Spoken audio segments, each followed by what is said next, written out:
여성들이요, 남자들이 이야기하는 것 중에 제일 듣기 싫어하는 말이 있다고 합니다. 어떤 말이냐면, 군대 갔었던 이야기, 그리고 축구하는 이야기. 물론 요즘은 스포츠에 대한 관심이 여성들도 많아져서요, 이렇게 축구나 야구에 대한 관심을 가지고 이야기를 하기도 하지만, 군대와 축구 이야기 굉장히 고통스러워한대요. 제일 듣기 싫은 거는 군대에서 축구한 얘기라고 합니다. 그런데 한국 남성들은 왜 이렇게 군대에 대한 이야기를 많이 할까요? 우리나라 여성들이 이렇게 듣기 싫어하는데, 제일 싫어한다라고 하는데 남자들이 모이면 빠질 수 없는 얘기가 군대 이야기입니다. 그런데 꽤 오래전에 그 정덕현 씨가 쓴 숨은 마흔 찾기라고 하는 책이 있는데요. 거기에 이런 얘기가 나오게 됩니다. 이 군대에 대한 얘기를 다루는데, 왜 군대 이야기를 많이 하냐, 이런 얘기를 하더라고요. 군대 경험들이 대부분 트라우마잖아요. 물론 좋은 추억도 있지만은요, 남성분들 대부분 보면은 다시 군대 1,000만 원 줄 테니까 가겠습니까? 그러면 가시겠습니까? 너무 적습니까? 그럼 크게 1억 드릴 테니까 가십시오. 그러면 가시겠습니까? 어떤 사람들은 죽었다 깨어나도 안 간다라고 얘기하잖아요. 그만큼 고통스러웠었던 기억들, 힘듦이 있기 때문에 그래요. 트라우마잖아요. 뺑뺑이를 돌고 막 고참들한테 싫은 소리를 듣고 때로는 막 혼나기도 하고. 그렇죠? 저희 때는 없었는데 그 이전 세대들은 매맞는 일들도 부지기수였다라고 이야기를 합니다. 굉장히 고통이었었죠. 그런데 남자들이 그 옛 과거의 이야기, 그 트라우마와 같은 이야기를 하는 이유는 그거를 프라이드로 바꾸기 위해서다라고 이야기를 합니다. 그러니까 트라우마였었던 그 고통의 흔적을 자랑거리로 승화시켜서요, 되면 자신의 정체성을 미화한다라고 하는 거예요. 좀 어려운 말이지만, 그러니까 군대가 힘든 얘기잖아요. 근데 그때 내가 이랬었지, 그래서 내가 나니까 견뎠었던 거야 라고 자신을 극대화시키는 거죠. 자기 자랑, 자신의 합리화. 그래서 군대 이야기를 많이 하고요, 또 영웅담처럼 늘어놓는다라고 하는데, 굉장히 흥미로운 이야기였었습니다. 제가 이 말씀을 서두에 왜 드렸냐면요, 바울이요, 복음을 전하는 이야기가 어떻게 보면은 굉장한 고통의 연속일 수 있었습니다. 그런데 바울은요, 바울의 모습을 보면은 한 번도 그 복음을 전하는 것에 있어서 고통스러운 반응으로 대하지 않습니다. 복음이요, 그에게 있어서는요, 자랑이었었고요, 기쁨이었어요. 생각해 볼까요? 바울이라고 하는 사람이 얼마나 복음 때문에 고통된 삶을 살았습니까? 자기가 가지고 있었던 많은 기득권들, 지위들, 학벌들, 가문들, 자랑들 다 내버리고요, 이 복음으로 인하여서 죽을 고비를 수없이 넘기잖아요. 오늘도 우리가 살펴볼 본문을 보면은 이 핍박과 위협이 찾아와요. 그럼에도 불구하고 바울이요, 이 복음에 대한 기쁨에 사무쳐서요, 죽기를 각오하고 그 예수를 향한 그 기쁨의 길을 달려가는 모습들을 보게 됩니다. 사랑하는 여러분들, 우리에게 주신 이 예수님에 대한 복된 소식은요, 우리에게 있어서 가장 큰 기쁨의 소식인 줄 믿습니다. 믿으시길 바랍니다. 여러분, 다른 게 아니라요, 우리가 지난주 한 주 동안에 여러 가지 일들, 좋은 일들 있을 수 있잖아요. 그런데 예수님을 만난 게 가장 큰 기쁨이거든요. 예수님이 나를 위해서 나의 죄를 대신 사하여 주시고 깨어진 하나님께로 나아갈 수 있는 그 관계를 회복시켜 주신 그 놀라운 은혜. 그래서 우리가 아버지 하나님을 경험할 수 있게 된 거잖아요. 그 놀라운 복음의 기쁨을요, 우리가 가장 소중히 여기고요, 어떤 일이 있어도 포기하지 않을 수 있는 은혜가 우리 가운데 있으시길 간절히 바랍니다. 복음이요, 유대인들에게만 있었다가 흘러가기 시작합니다. 7장에 나왔었던 이 스데반 집사 있잖아요. 순교를 하죠. 돌에 맞아 죽습니다. 그걸 기점으로 그 자리에 있었던 예수를 믿는 그리스도인들이요, 사방 각지로 흩어지게 됩니다. 그리고 나서 11장에 안디옥 교회라고 하는 이방인들의 교회가 세워지게 됩니다. 제자들이 직접 가지 않았습니다. 그 지역에. 근데 제자들을 통해서 복음을 들은 사람들이 흩어진 자리에서 교회를 세우는 역사가 나타나게 됩니다. 그리고 더 특이한 거는 이 안디옥 교회가요, 바나바와 사울, 그러니까 바울 이전의 이름이 사울이잖아요. 그 바울을 파송하는 일들을 해요. 그리고 어려운 가운데 처한 예루살렘을 위해서 구제헌금을 보내는 일들도 합니다. 여러분, 이 하나님의 역사는요, 복음의 역사는요, 우리의 생각을 뛰어넘는 놀라운 역사로 경험되어지고 나타납니다. 그렇잖아요. 핍박받아서 뿔뿔이 흩어지면은요, 실패하고 망한 거예요. 우리 집도 잃고 삶의 터전도 잃고 교회는 풍지박산이 나게 된 일로 우리가 이제 끝났다라고 받아들일 수 있지만은요, 복음에는 능력이 있습니다. 예수는요, 죽으셨지만 다시 살아나신 권능 있는 구세주이십니다. 그 예수를 믿는 자들은요, 흩어지지만 실패하지 않고요, 다시 새로운 하나님 나라의 역사를 써 내려가기 시작합니다. 그렇게 이 안디옥 교회로부터 파송받은 바울과 바나바가요, 복음을 전하기 시작합니다. 자, 이 앞부분을 보면 비시디아 안디옥이라고 하는 멀리 떨어진 곳인데요. 제가 지도를 준비했어요. 보니까 자, 밑에가 예루살렘이죠. 아래가. 그리고 안디옥이라고 하는 저 먼 곳에 교회가 세워진 거예요. 이방인 교회가. 그래서 바나바라고 하는 사람이 도대체 교회가 어떻게 세워진 걸까? 그래서 예루살렘에 파송을 받아서 갔다가 그곳에 교회의 지도자가 됩니다. 그리고 사울과 함께 이 협력을 하게 됩니다. 그리고 이 안디옥에서 이 살라미 바보를 거쳐서 화살표 보이시죠? 보실 줄 아시죠? 네, 화살표 이렇게 갑니다. 아탈리아 버가를 해서 저 위에 안디옥이 또 있어요. 저곳이 비시디아 안디옥이라는 곳인데 13장에서 그곳에서 사역한 내용들이 나오게 됩니다. 그런데 문제가 일어나게 됩니다. 복음을 전하는데요, 반응이 어떻게 나타나면 그 복음을 받아들이는 자와 거절하는 자, 그리고 한 부류가 더 있는데 싫어해서 핍박하는 자들로 나타나게 됩니다. 여러분 어떠셨어요? 여러분들은 어떻게 예수님을 첫 경험하셨습니까? 예수님 처음 만나셨을 때 어떠셨습니까? 예수님을 믿는 그 마음이 그냥 어려서부터 흘러 들어와서 예수님을 믿으셨습니까? 아니면은 거부 반응이 있으셨습니까?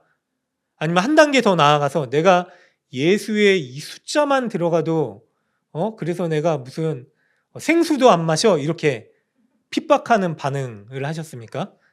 잘 적응 안 되시죠? 네. 그런데요, 동일하게 하나님의 은혜가 주어지기로 작정한 사람들에게는요, 복음이 흘러 들어와요. 바울이 그랬잖아요. 핍박자에서 예수를 전하는 자로 변화됩니다. 비시디아 안디옥에서도 마찬가지였습니다. 복음을 듣지 않고 핍박하는 사람들이 나타납니다. 그래서 이 핍박 때문에요, 어디로 가냐면 저 이고니온이라고 하는 곳으로 넘어갑니다. 핍박 때문에 넘어간 거예요. 자, 이고니온에 갔습니다. 우리가 읽었었던 이 말씀이에요. 자, 저곳이 안디옥에서 이고니온으로 넘어가는 그 길에 있는 산맥이에요. 험주나 산맥. 터키에 있는 지역인데 저기가 투르스 산맥?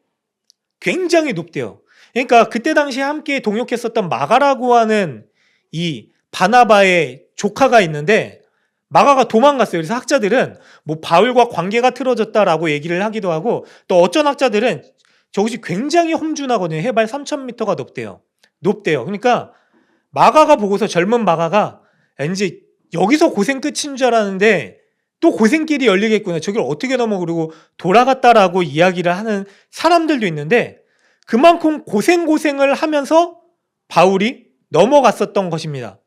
그리고 이고니온에서 왔는데 두 사도가 이제 회당에 가서 유대인들의 회당에서 이 복음을 전하기 시작합니다. 마찬가지였습니다. 2절에 보니까 순종하지 아니하는 유대인들이 이방인들을 선동하여 형제들에게 악감정을 품게 했대요. 보세요. 3절에 보니까 이 사도들에게 권능이 주어졌는데 복음의 능력이에요. 그러니까 표적이 주어졌습니다. 단순한 기적이 아니라 예수의 이름이 전해짐으로 인해서 예수의 살아계심에 대한 역사가 나타난 거예요. 그렇게 기사가 행하고 여러 가지 기적들이 나타나게 됐는데 은혜의 말씀을 증언했는데 여전히 4절에 보니까 신의 무리가 나뉘어 유대인을 따르는 자도 있고 두사를 따르는 자들도 있더라. 그러니까 여전히 복음을 받아들이지 못했었던 자들이 있었다라고 하는 거예요. 결국 어떤 일이 일어나면요. 5절에 보니까 이방인과 유대인들이 두 사도들을 모욕해서 돌로 치려고 달려들었대요. 생명의 위기가 처한 거예요. 그래서 6절에 그들이 알고 또 도망간 거예요. 자, 13장부터요. 이 복음을 전하는 사역은요. 계속해서 핍박의 연속이었어요. 우리가 그런 생각을 할 수 있잖아요. 우리가 예수를 믿으면은요. 예수의 능력이 나타나서요. 어려움도 허물어지고요. 저 험준한 산맥도요. 평지가 되고요. 그리고 우리를 박해했었던 사람들도요. 고꾸라지는 역사가 나타날 것을 우리는 기대합니다. 여러분 당연하죠. 어떻게 예수를 믿었는데 예수를 위해서 어떻게 우리가 기도하고 헌신했는데 그런 일들이 나타나야 되죠. 그런데요. 성경에서는요. 우리가 읽은 본문만 보더라도요. 예수를 믿기 때문에 우리의 삶이 고속도로처럼 평탄대로가 될 것이다 라고 이야기를 하지 않습니다. 여러분 예수를 믿기 때문에요. 뭐라고 얘기하냐면 당연히 핍박이 있을 수 있다라고 얘기해요. 심지어는 박해가 있을 것이다 라고 얘기를 해요. 여러분 예수를 믿기 때문에 박해가 없어지는 게 아니에요. 고통이 없어지는 게 아닙니다. 그럼 뭐냐면 예수를 믿기 때문에 어떤 변화가 일어나게 되냐면 예수를 믿기 때문에요. 모진 핍박과 고통과 박해에도 불구하고요. 예수를 전하기 위한 일을 포기하지 않게 되는 변화가 일어나게 된다라고 하는 것입니다. 사랑하는 여러분들, 예수님 믿기 때문에 이 예배의 자리에 오신 줄 믿습니다. 그렇다면요, 동일하게 그때나 지금이나 예수를 믿는 우리에게는 기사와 표적이 나타나게 될 텐데 이 기사와 표적은 무엇이냐면요, 우리가 어떠한 상황 가운데서도 예수를 믿고 증거하고 전하는 일들을 포기하지 않는 능력인 줄 믿으시고요. 그 은혜를 꼭 붙들고 예수를 전할 수 있는 우리 모두가 되시길 주님의 이름으로 간절히 축원합니다. 하나님은요, 참 우리의 생각을 뛰어넘으신 분이다라고 하는 게요. 우린 그렇잖아요. 복음을 붙들고 가면은 우리의 길이 확 열려야 되는데 희한하게도요. 박해와 환난 가운데서 교회를 세워 가시는 것을 많이 경험하게 됩니다. 여러분, 예수를 믿는데요. 전도를 하려고 했는데 변하지 않아요. 오히려 박해가 옵니다. 그런데 하나님께서는 그 모진 박해와 환난 가운데서도 일하여 주시는 전능하신 주님이신 줄 믿으시길 간절히 바랍니다. 이 핍박으로요. 다시 바울이 복음을 전하는 자리를 옮깁니다. 8절을 넘어가 보니까 루스드라라고 하는 곳으로 넘어가게 돼요. 그런데 그곳에 새로운 역사가 나타납니다. 발을 쓰지 못하는 한 사람이 앉아 있는데 나면서 걷지 못하게 되어 걸어본 적이 없는 사람. 그러니까 한 번도 걸어본 적이 없는 거예요. 그런데 이 사람이 바울이 그 사람의 중심에 무엇을 보냐면요. 그러니까 바울이요. 복음으로 인하여서요. 영안이 열린 거예요. 여러분 영안은 다른 게 아니에요. 뭐 미래의 일을 예견하는 영안 이게 아니라요. 뭐 그런 일이 있을 수 있어요. 근데 하나님이 주시는 영적인 안목은 무엇이냐면요. 복음이 어떻게 흘러갈 수 있을 것인가예요. 예수에 대한 믿음이 있을까 없을까? 이 예수를 어떻게 전해야 될까예요.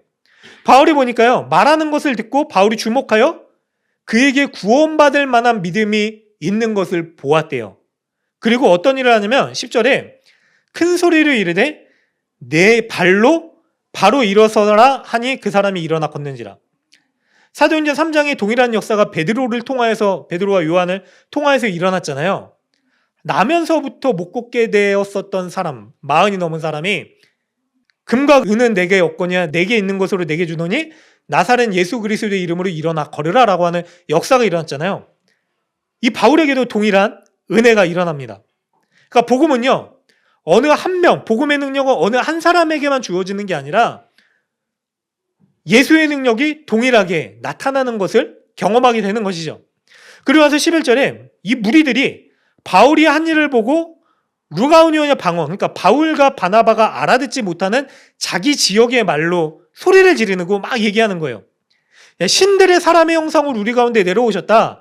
그러니까 12절에 보니까 바나바는 제우스라고 바울은 그 중에 말하는 자이므로 헤르메스라고 하더라 라고 얘기를 해요. 그러면 헤르메스가 명품 간방 아세요? 그 이름을 따온 거예요. 이 말이 뭐냐면 당시에 그러니까 구정 가운데 이런 이야기가 있었대요. 당시에 이 지역에 어떤 전승이 전해지고 있었냐면 그때 이 지역의 옛날 옛적에 제우스가 헤르메스와 같이 왔대요. 헤르메스는 누구냐면 그리스 로마 신화에 등장하는 사람이죠. 제우스는 왕, 신들의 왕이고 헤르메스는 이 왕의 말을 전하는 전령이에요. 근데 같이 왔는데 집집마다 돌아다니면서 나 좀 재워주세요라고 했는데 사람들이 다 거절한 거예요. 안 돼요. 안 돼요. 안 돼요. 그러다가 한 노년 부부를 만나는데 그들이 재워줍니다. 그래서 이 제우스와 헤르메스가 제우스가 그들을 축복해주고 나중에 이 제사장으로 삼아줬대요. 이거는 뭐 사람이 만든 거짓된 이야기이긴 하지만 어쨌든 그런 이야기가 있었던 거예요. 그리고 나서 다른 이 집에 초청해주고 재워주지 않은 사람들을 어떻게 했냐? 진멸했대요. 다 죽인 거예요.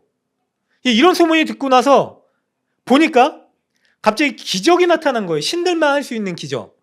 그러니까 사람들이 자 바나바는 키가 훤칠하고 잘생겼대요. 저처럼. 제 키가 좀 부족하긴 한데 뭐 듣던지 안 듣던지 시험 당하지 마시고 말을 안 하니까 저 사람이 제우스인가 보다. 그러니까 바울은 좀 못생겼대요. 머리도 벗겨지고. 그러니까 제가 바울이 아니라 저는 바나바예요. 자 바울이 못생기고 볼품 없으니까 근데 말을 너무 잘하니까 저 사람이 헤르메스인가 보다라고 생각을 한 거예요. 근데 이 사람들의 마음 가운데 어떤 인식이 있었냐면 저들을 우리가 집에 초청하지 않아서 멸망당했다라고 하는 얘기가 있었잖아요. 그러니까 이 사람들이 13절에 제우스 산당의 제사장이 소와 화관들을 가지고 환대하러 온 거예요. 그리고 제사하려고 하는 거예요. 이 사람들한테. 그러니까 바울과 바나바가 자기들이 알아듣지 못하는 말로 막 이 사람들이 뭔가를 하는데 제사 드리려는 일들을 하는 것 같으니까 곤란해지는 거죠. 근데 14절에 보니까 어떻게 하냐면 두 사도 바나바와 바울이 듣고 어떻게 했대요? 옷을 찢고 무리 가운데 뛰어들어가서 소리질러 여러분들이 어떻게 이러한 일들을 합니까? 우리도 여러분들과 같은 성정을 가진 사람입니다. 여러분들에게 복음을 전하는 것은 이런 헛된 일을 버리고 천지와 바다 그 가운데 만물을 지으신 살아계신 하나님께로 돌아오게 하려 함입니다. 라고 하면서 하나님께로 그 영광을 돌려요. 여러분, 이게 우리에게 준 교훈이죠. 자, 아까 서두에 말씀드린 군대 이야기로 시작했어요. 대부분 남자들이 왜 군대 이야기를 하면서 막 자랑을 늘어놓느냐면 자, 내가 우리나라에 하나밖에 없는 보직이었고 특수부대였어. 여기 뒤에 특수부대에 나오신 분도 계시고. 자, 그런데 막 자랑을 하잖아요. 근데 그 고난이 나의 자랑거리가 된 거예요. 바울과 바나바를 생각해 볼게요. 아까 산맥 보여드렸잖아요. 온갖 고생을 하면서 핍박을 당하면서 그 목숨 걸고 산맥까지 넘었어요. 그러고 와서 또 하나 또 핍박을 당하고 했어요. 그런데 이제서 사람들이 자신들을 환대해주기 시작하는 거예요. 좀 환영해줘요. 그러면 고생 끝에 낙이 온다고 바울과 바나바 마음에 이런 마음이 들었을 수 있잖아요. 아, 이제 좀 나를 알아주는구나. 이제 좀 나를 알아주는구나. 제가 그 지난주에 개척학교라고 이렇게 모여가지고 예전에 팀 켈러 목사님이 하셨던, 그래가지고 그 개척학교 모여가지고 목사님들이랑 얘기를 하면서 또 빠질 수 없는 얘기가 그거잖아요. 어떻게 교회가 개척해서 뭐 목회를 하고 계십니까? 성도가 얼마 모입니까? 막 이런 얘기를 해요. 근데 그런 얘기를 하면 진짜 고생 가운데 고생하다가 이제 교회가 어느 정도 궤도에 드신 분들도 계시고, 또 어떤 분들은 이제 좀 사람들이 오는 것 같아요. 이렇게 신도시 좋은데 이제 자리를 잡으셨어요. 그래가지고 이제 사람들이 한 번씩 와요. 왜냐면 교회를 찾아야 되니까. 근데 왔었던 사람들이 2년 지났는데 다 뿔뿔이 이사 가가지고 교회가 흩어지고 어려움에 처하게 되신 분들 이야기도 들었어요. 이야기 들으면서 저는 되게 감사하죠. 계속해서 우리가 함께 마음을 다해서 예배 드릴 수 있는 가정들이 있잖아요. 근데 그런 얘기를 들으면서 그렇잖아요. 다 자기가 이제 고생한 얘기하면서 이제 이 교회가 이제 목회가 좀 안정되어져 가고 막 그런 얘기를 하면서 이게 자랑 같잖아요. 그렇죠? 근데 이게 누구의 자랑일까요? 그러니까 목회자가 빠지기 쉬운 실수와 그 죄 가운데 하나가 이게 내가 되는 거예요. 내가 한 거. 내가 이렇게 고생해서 교회를 세우고 또 교회를 어느 정도 성장시켰다? 부흥시켰다? 열매가 있었다? 이거 내가 하게 되면은 그게 죄거든요. 제가 예전에는 사역을 꽤 잘했어요. 그래서 좀 제 칭찬 같은 거 자꾸 제 칭찬을 하는데, 저 같은 개척을 했었던 목사님이 저를 보고 이 얘기를 했어요. 그 목사님의 사모님이 저랑 같이 사역했었던 전도사님이셨어요. 그 전도사님이 목사님한테 매번 그런 얘기를 했대요. 김민성 목사님 진짜 탁월하다. 진짜 저 목사님은 진짜 뭘 해도 될 거다. 진짜 저 대단하신 분이다. 그리고 막 뭐 학생들을 막 100명 넘게 막 성장시키고 했었던 일도 경험했었고, 막 교구가 성장하고 이런 일들을 경험했는데, 근데 그 목사님이 저에 대해서 그런 얘기를 하는 거예요. 꽤 최근에 만났는데, 목사님 제 아내가 사실 이런 얘기를 했습니다. 그래서 목사님 진짜 개척해서도 잘할 거라고 생각을 다 하고 있습니다. 근데 그 다음에 얘기를 안 하더라고요. 지금은 잘 못하는 것 같은지.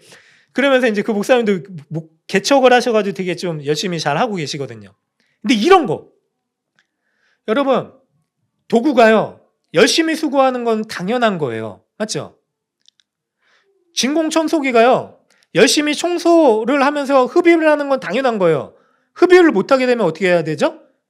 에이스를 맡겨야 되죠. 맞죠? 도구예요, 우리는. 하나님이 붙드시고 주의 복음을 위해서 사용하는 도구입니다. 목회자든 여기 있는 성도님들은 다 마찬가지예요. 도구예요. 근데 도구가 제 기능을 다하는 거는 당연한 거고, 제 기능을 다하지 못할 때는 문제를 찾아야죠. 구해야죠. 하나님 앞에 납작 엎드려야 됩니다. 교만하지 않아야 되는 거예요.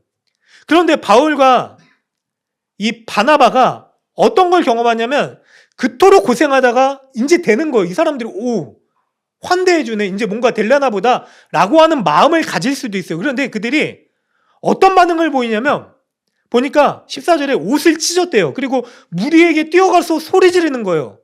여러분들 이러면 안 됩니다 라고 얘기를 하는 거예요. 한번 생각해 봅시다. 우리가 어떨 때 옷을 찢습니까? 어떨 때 옷 찢으세요?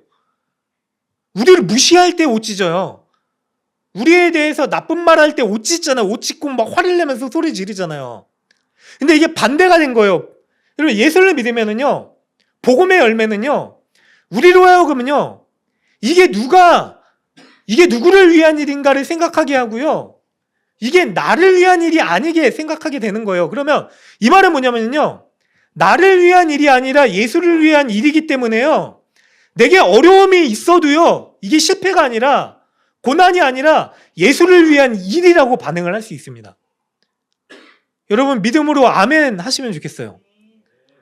내가 잘 돼가지고 있잖아요, 사람들을 환대해 주니까 우리 옷 안 찢어요. 그럴 땐 어떻게 하죠? 옷깃을 여미면서 이제 좀 내가 좀 그렇지, 이제야 나를 좀 알아보네 라고 하는 반응을 보이잖아요. 그런데 바울과 바나바 사도는요, 복음을 가진 사람은요, 어떻게 하냐면요, 나를 알아주지 않더라도요, 심지어는 예수를 붙드는 믿음, 순전한 믿음을 지키려고 하다 보니까 어려움이 찾아올 때도 있어요. 그런데 그럼에도 불구하고 반대로 사람이 무너지기 쉬울 때가 그럴 때잖아요. 잘 될 때잖아요. 교만해지잖아요. 이제 내가 좀 되려나 보다. 그렇지, 내가 누군데, 이런 마음 들 때가 제일 죄짓기 쉬울 때거든요. 그런데 그럴 때조차도요, 이 일이 누구의 일인지를 잊지 않고요, 바울이 이런 반응을 보이는 거예요. 옷을 찢고 이 영광을 나에게 돌리는 것이 아니라 하나님께로 돌리게 하는 일들을 합니다. 15절 보세요. 그래서 이 사람들은 복음을 몰라요. 그러니까 이 사람들이 알아듣게끔, 여러분 하늘을 보십니까? 바다를 보십니까? 그게 누가 만든 거라고 생각하십니까? 바로 하나님이십니다 라고 하나님을 보게 하고 하나님께로 영광을 돌려드리는 일들을 하게 되는 것입니다. 사랑하는 여러분들, 여기서 한 가지 도전을 드리겠습니다. 여러분들이 비록 부귀영화를 누리지 않더라도 그래도 많은 거 누리세요. 그러나 그것에 그치지 마시고요, 그것 때문에 복음으로 향하여 가는 길이 막히지 마시고요, 그때 누구를 보셔야 되냐면요, 바로 이것을 허락하신 하나님을 보셔야 됩니다. 그리고 그 하나님을 증거하는 은혜의 통로가 되시길 주님의 이름으로 간절히 축원합니다. 여러분 생각해 보세요. 지금까지 살아오신 거 누구의 은혜입니까? 바로 주의 은혜예요. 여러분들이 승진하셨어요? 누구의 은혜입니까? 내가 잘해서입니까? 여러분이 사업을 시작하셨어요? 누구의 은혜입니까? 내가 잘하여서입니까? 여러분들이 젊었을 때 그토록 들어가고 싶었었던 학교에 들어가셨어요? 누구의 은혜입니까? 여러분들 이렇게 자녀들을 낳고 살 수 있는 게 나의 힘입니까? 그렇게 생각할 수 있지만은요, 그걸 허락하신 주의 은혜가 아니면 우리가 이거 절대로 할 수 없잖아요. 그렇다면은 이유가 있다라는 거예요. 어떤 이유에서 하나님이 나를 이 자리에 보내셨는가? 이 자리에 올리셨는가? 이 사람들을 만나게 하셨는가? 이 일을 감당하게 하셨는가? 이 자녀들을 나에게 보내셨는가? 왜 이렇게 가정을 이루게 하셨는가? 우리를 이 지역에 살게 하셨는가를 고민하면서요, 그래서 주님, 그 이유를 주님께 묻겠습니다라고 살아갈 수 있는 분명한 복음의 이유를 붙들 수 있는 우리 모두가 되시기를 간절히 소망합니다. 이야기를 하고 마치도록 하겠습니다. 제가 5년 전에요, 그 북방선교라고 북한 접경 지역에 가서요, 기도하는 사역을 단기 선교했었어요. 단기 선교는 아니고 비전 트립이죠. 그래서 교인들을 모시고 그 지역을 가는 거예요. 압록강부터 두만강까지. 그때만 하더라도 지금은 굉장히 관계가 안 좋잖아요. 근데 압록강부터 두만강까지 길잖아요.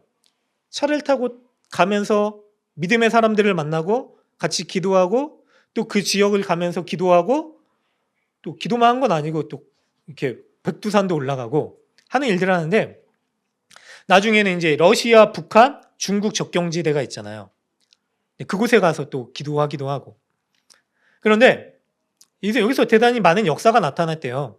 저희 담임 목사님은 예전에 가셨다가 막 북한에서 넘어와서 세례를 받고 돌아가기도 하고. 근데 그때 가이드를 해주셨던 한 집사님이 계세요. 젊은 청년 집사님인데, 물론 결혼한 지 얼마 안 되고, 그 집사님이 어떤 신분이냐면은 중국 동포예요. 한마디로 조선족. 우리는 조선족이라고 하잖아요. 근데 사실 바른 말은 중국 동포죠. 우리의 동포예요. 그리고 그 신분을 가지고 가이드를 하면서 북한을 넘어가서 사람들을 만나는 일들을 하셨던 분이에요. 그런데 그 집사님의 고백이 이거예요.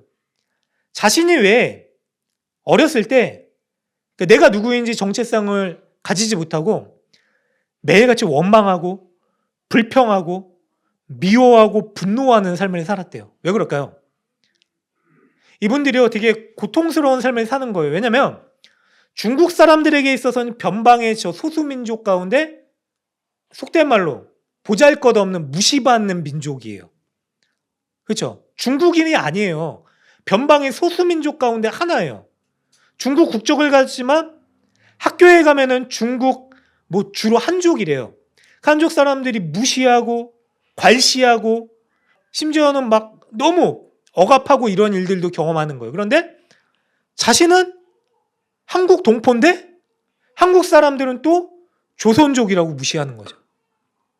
여러분들 우리 무시하잖아요. 그냥 조선족 막 하면은 그냥 좀 싫다, 좀 가까이 가기 싫다 그런 마음 들어요. 영화가 그런 미화를 하기도 했고 표현을.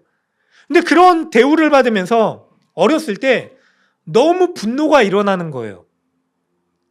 그래서 미워하기도 하고 나를 왜 하나님한테 미워했대요. 믿음을 가진 집안이었기 때문에 믿게 됐는데 교회라고는 지하교회, 뭐 지하교회라고 지하에 위치한 교회는 아니고 이 삼자교회라고 공식적으로 허가받지 않는 교회가 교회고요.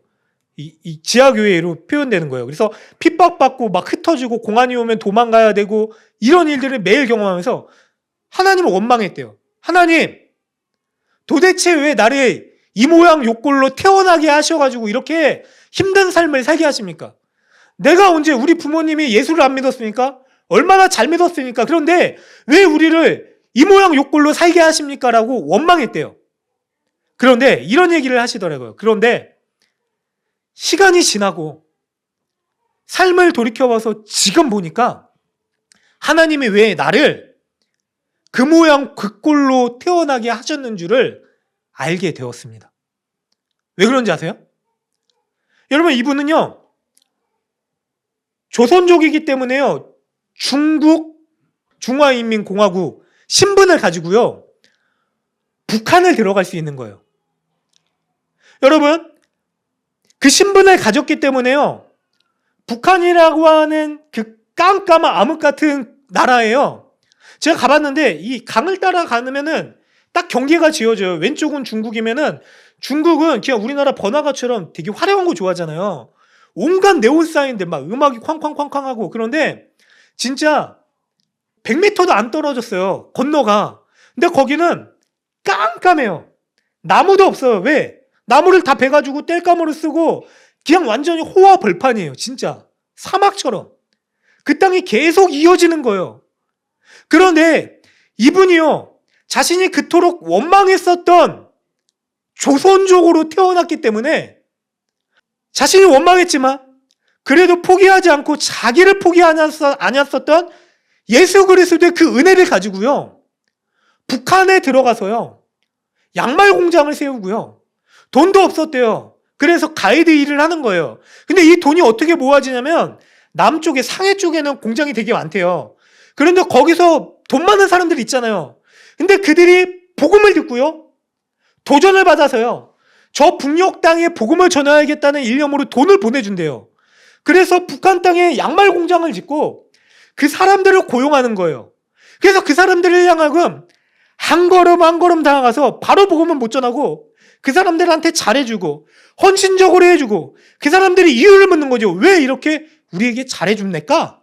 왜 우리한테 이렇게 해줍니까? 를 물으면서 저는 예수님 믿기 때문에 예수께서 이 자리에 보내셔서 여러분들에게 예수님을 알게 하기 위해서 온 사람이기 때문에 그렇습니다. 라고 하면서 복음을 전하는 일들을 감당하고 있다라고 하는 거예요. 여러분, 우리가 생각할 수 있어요. 왜 예수를 믿는데 왜 박해와 고난이 있는가? 어려움이 있는가? 왜 풀리지 않는가? 잘 되지 않는가? 그러나 성경은요. 예수를 믿기 때문에 고난이 없다라고 얘기하지 않았습니다. 예수를 믿기 때문에요. 이 14장 22절을 보면은요. 제가 읽어드릴게요. 제자들의 마음을 굳게 하여 이 믿음에 머물러 있으라 권하고 또 우리가 하나님의 나라에 들어가려면 많은 환난을 겪어야 할 것이라 라고 말씀을 했어요. 뭐라고요? 환난을 겪을 수도 있다. 때로는 환난이 있을 수도 있다라고 얘기한 게 아니라 환난을 겪을 것이다라고 얘기하셨어요. 왜요? 예수 믿는 것 때문에 그래요. 여러분 박해가 있지만은요. 수많은 사람들이요. 핍박과 박해가 복음을 가로막는 장벽이 아니라요. 핍박과 박해에도 불구하고요. 복음이 뚫고 들어가는 복음의 역사를 경험하게 되었었던 것입니다. 사랑하는 여러분, 우리가 이 복음의 능력을 경험하길 간절히 바랍니다. 여러분 어려움이 오면은요. 주님께 이유를 물으세요. 그러나 예수를 포기하지 마십시오. 더 붙드십시오. 그러면은요. 이 시간이 지나간 뒤에요. 왜 하나님께서 때론 나를 단련하시려고, 아니면 그 어려운 가운데 누구를 만나게 하시려고, 아니면 여러 가지 이유 때문에요. 그 시간이 지난 뒤에는 복음의 놀라운 역사가 우리 가운데 풍성한 열매로 결실되어지는 은혜를 경험할 수 있는 우리 모두가 되시길 간절히 소망합니다. 그 예수를 꼭 붙드시고요. 그 예수 때문에 그래서 기뻐할 수 있는 거죠. 바울이 뭐라고 생각했을까요? 돌에 맞아요. 여기 우리가 읽지 않았지만 19절 20절에 보면 돌에 맞아요. 결국 죽어서 사람들이 죽었구나 버려요. 근데 또 일어나서 기쁨으로 복음을 전하는 일을 위해서 나아갑니다. 심지어는 자기가 핍박했던 길을 거꾸로 돌아가요. 여기 1차 전도여행 경로를 보면 지금까지 왔던 길 다 핍박했잖아요. 돌에 맞으니까 도망했어요. 심지어 돌에 맞았어요. 그런데 다시 거꾸로 돌아가면서 복음이 어떻게 흥왕해지고 교회가 어떻게 세워지고 하나님의 나라가 어떻게 이루어지는지를 경험하는 놀라운 은혜를 체험하게 됩니다. 저와 우리 모두가요, 복음으로 승리하시길 바랍니다. 세상의 것이 아니라요, 복음으로 승리할 수 있는 그 능력을 경험할 수 있는 우리 모두가 되시길 주님의 이름으로 간절히 축원합니다. 아멘.